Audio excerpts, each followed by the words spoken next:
The Malcontent News Russia-Ukraine War Report is compiled by our team from around the world.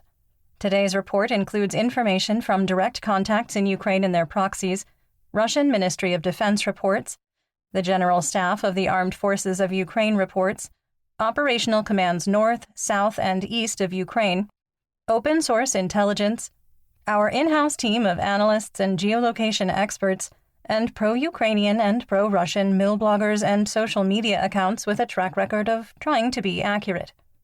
We have one mission: to report the truth, because the truth matters.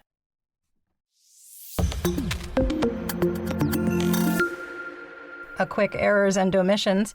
We incorrectly reported the Rammstein Working Group meeting date as February 20th. The correct date was February 14th.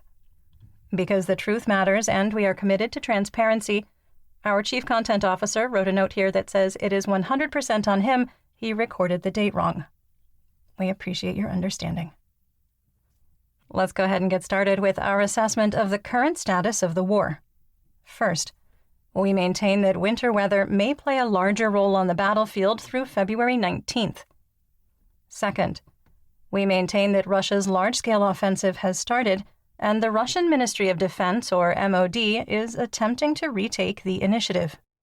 Third, we have low confidence that Russian forces will launch a larger, concentrated offensive in one or more directions on or before February 24th.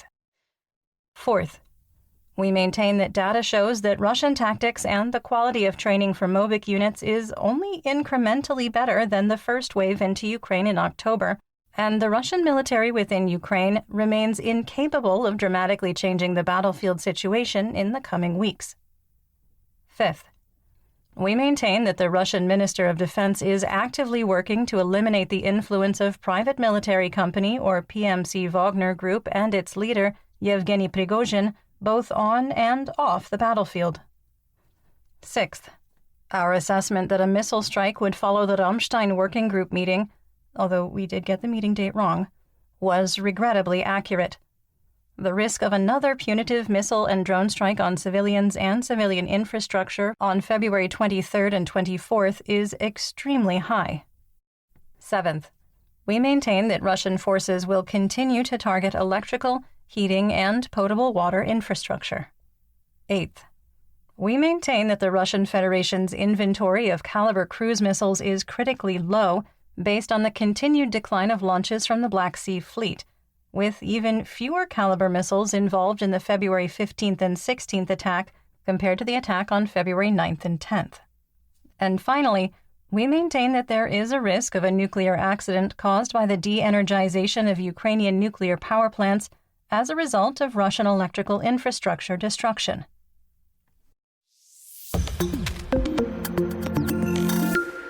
Let's get some regional updates, starting in Kharkiv. In the Dvorichna operational area, the General Staff of the Armed Forces of Ukraine, or GSAFU, reported positional fighting in the area of Kryanikivka. Artillery exchanges continued, with both combatants claiming the line of conflict had stabilized.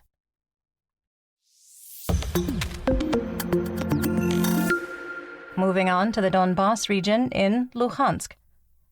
In the Svatova operational direction, the GSAFU reported that Novoselivsk was shelled, while the Russian MOD claimed that Ukraine launched an attack from the settlement, which failed. The Russian MOD also claimed that Russian forces launched an attack in the direction of Stelmakhivka, but did not make any specific territorial control gains. In the Kremina operational area, fighting between squad and platoon-sized groups with tanks making hit-and-run attacks continued from Ploshanka to the banks of the Seversky Donets River near Shiplivka. Fighting continues to be intense, particularly west, southwest, and south of Kremina, with fighting occurring between combatants only 30 to 50 meters apart.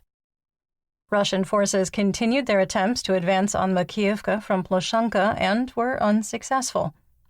Russian forces also attempted to advance in the Nevsky direction, also without success. The GSAFU reported that Chervonopopivka and Pishane were shelled throughout the day, and a Ukrainian source reported that Russian troops continued to make wave attacks of squad and platoon size on Ukrainian defenses near the previously mentioned settlements and Zhitlivka. Fighting continued northwest, west, southwest, and south of Kremina, with Luhansk Oblast administrative and military governor Serhiy Haidai reporting that the intensity of attacks continued to increase. Artillery and rocket attacks by multiple launch rocket systems, or MLRS, continued, with fighting reported near Dibrova and in the Serebryansky woods. A video showed Ukrainian troops had captured a Russian defensive position and secured military equipment and ammunition. We couldn't geolocate the position, but weather conditions verified the video was recorded within the last 48 hours. Ukrainian artillery destroyed a tank in the center of Shiplivka. In the Lysychansk operational area, a Ukrainian source reported that a Russian DRG unit attacked Shriorivka, with no additional details beyond it was a, quote, weak attempt. Russian and Ukrainian sources reported continued fighting near Bilohorivka, the one in Luhansk, with Governor Haidai saying that the Russian attacks were intense. The Russian MOD made a generic claim on progress in Luhansk, stating, quote, motorized infantry of the Central Military District broke through the enemy's echelon defenses in a wooded area in the Luhansk People's Republic, end quote. We follow over 24 Russian mill bloggers, propagandists, and journalists, and only one mentioned the claim. Governor Haidai dismissed the claim as untrue, although he also claimed that Russian forces had not crossed the Luhansk-Donetsk administrative border, which is incorrect based on the most recent intelligence we reviewed. Our favorite FSB colonel, convicted war criminal, Kremlin pariah, PMC Wagner target, and failed Mobik, Igor Strelkov Girkin, responded to the Kremlin claim with his usual snark, saying, quote, it seems that the Russian Federation Ministry of Defense no longer even knows what the term defense in depth means, since advancing 3 kilometers is called a breakthrough. By the standards of the Second World War, advancing 3 kilometers meant possibly overcoming only the first line of echelon defense, and behind it should go the second and then maybe the third. However, how should I know what our talented generals are taught in the academies now? Maybe they already have declared the capture of each platoon's strong point and called it a strategic operation. End quote.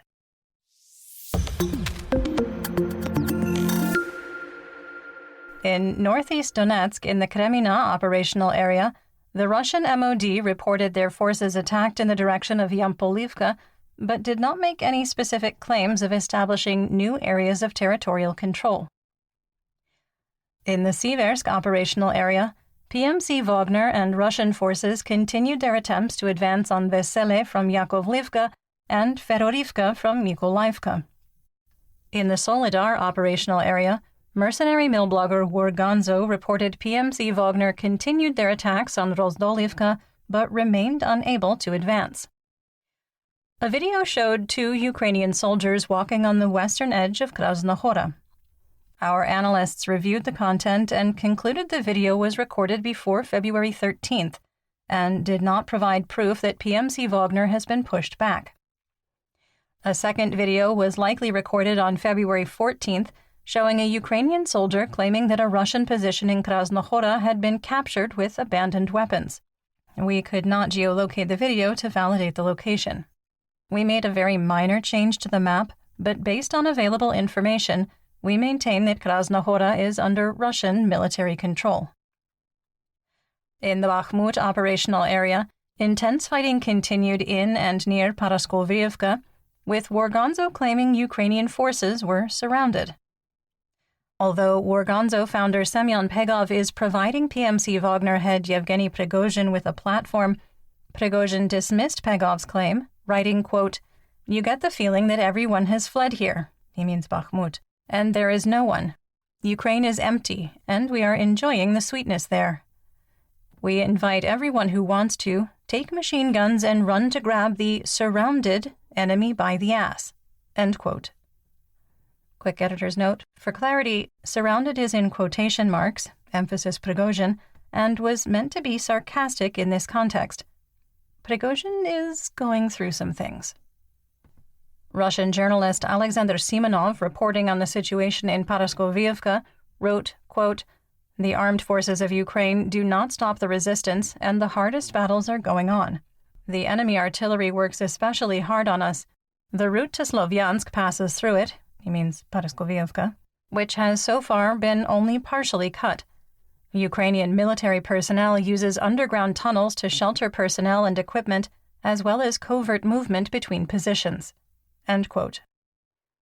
Russian war reporter and propagandist for Rossiya TV, Zhenya Podubny, provided an eyewitness account, saying, quote, "The command of the armed forces of Ukraine in this direction acts skillfully. The enemy, Ukraine, is already building a new road through the fields in order to provide transportation both to Bakhmut and to the outskirts. Artillery of Ukraine is constantly working both along the front line and along the nearby rear. The fighters of PMC Wagner do not have enough ammunition. Paraskoviyevka is not surrounded. Our forces have only managed to take the supply and evacuation routes under fire control." End quote. Intense fighting in the eastern and southern regions of Bakhmut continued, with no change in the situation. Mercenary mill blogger Rybar reported, without providing a source, that PMC Wagner was fighting in the Mariupol cemetery in southern Bakhmut.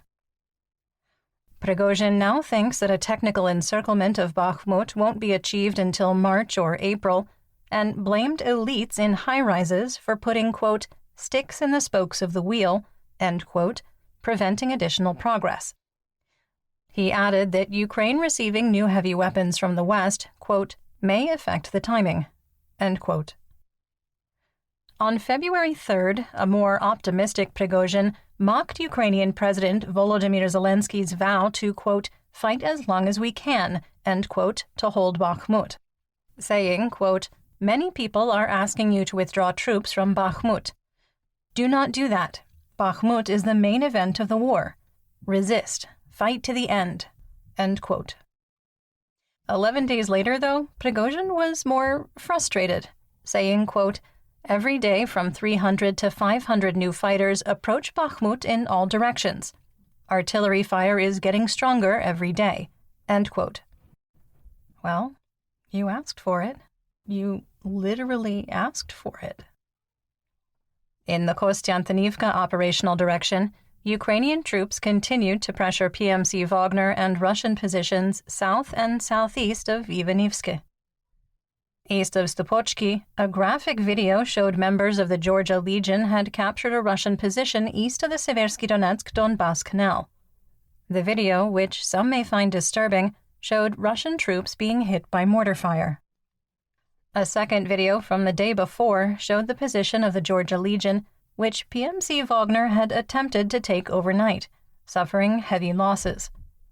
This video is also graphic, and some may also find it disturbing. As with most of the photos and videos we reference, we do link to both in the full situation report on Patreon. Based on the geolocated information and weather conditions aligning to the last 48 to 72 hours, we pushed the line of conflict further east. A video recorded before the recent snowstorm showed a Russian firebase and ammunition depot in Klishchiivka being destroyed by Ukrainian counterbattery. The latest PMC Wagner map indicates that Ukrainian forces have advanced to the northern edge of Klishchiivka, but because the salient is so narrow and Russian forces have fire bases in the settlement, we don't believe that this is likely. Our assessment here: we maintain that Russia will do everything it can to capture Bakhmut. We further assess that a Russian capture of Bakhmut by February 24th is impossible without a dramatic change in the situation.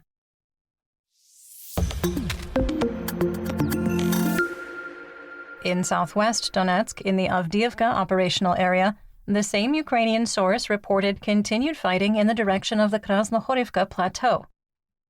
Southeast of Novopokrovska and 14 kilometers from the line of conflict, a Ukrainian firebase and ammunition depot was destroyed by Russian drone-directed counterbattery.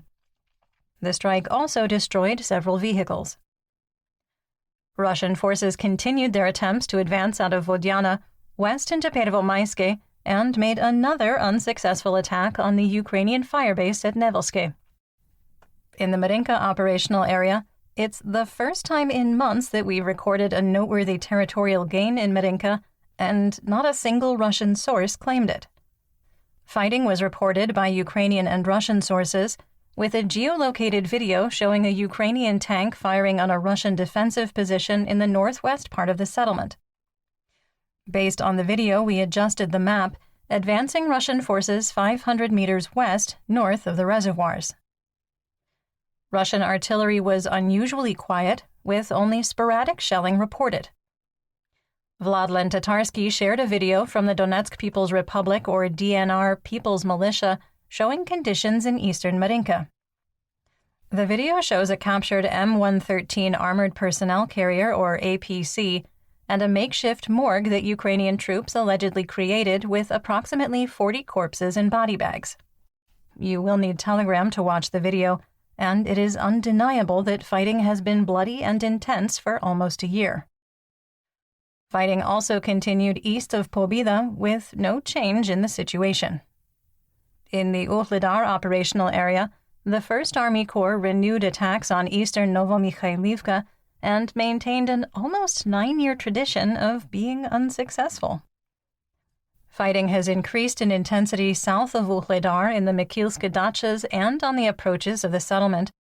The situation is reported to be stable, with Russian forces using infantry fighting vehicles, or IFVs, to provide cover fire and deploy and evacuate dismounts, while tanks provide indirect fire. Russia has moved more artillery into the area and is saturating Ukrainian positions to support attempted advances, which remain unsuccessful. Further west, Russian forces attempted to advance on Prechestivka and were also unsuccessful. In the DNR, the Russian FSB has blocked all access to the Google search engine and the Zoom meeting client. There were also widespread reports of internet outages throughout the region. The 3.5 rubles per liter price limit for drinking water went into effect in the occupied territories, with retailers finding a unique way to comply with the government decree. There were widespread reports that bottled water was, quote, out of stock, while self-fill stations that provide filtered water were priced at 3 rubles per liter and were inoperative. Most of occupied Donetsk does not have access to tap water.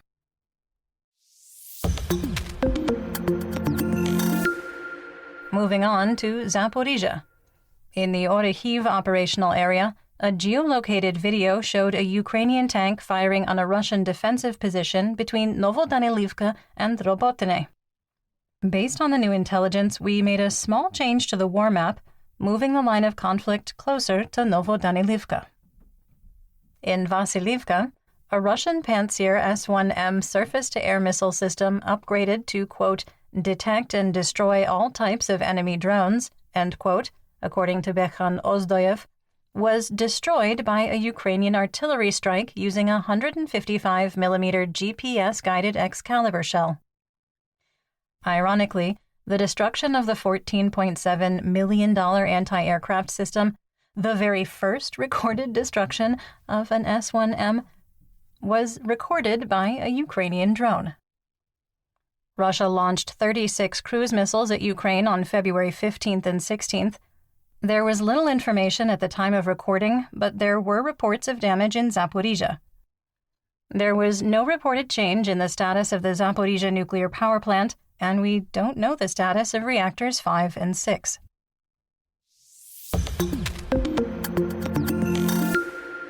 In the Black Sea, Crimea, Mykolaiv, and Odessa region, Operational Command South, or OCS, reported there were 6 vessels of the Black Sea Fleet on patrol, including 1 frigate, which launched 8-caliber cruise missiles at Ukrainian targets. After the attack, another frigate was deployed, also capable of launching 8-caliber missiles. Mikhail Razvozhayev, the Russian-appointed governor of Sevastopol, claimed that Russian air defenses shot down 2 Ukrainian drones over the Black Sea. In western and central Ukraine, in Kherson, Russian and Ukrainian forces traded sporadic artillery strikes across the Dnipro River. Residential areas were shelled in the city of Kherson and the surrounding suburbs, as well as Bereslav.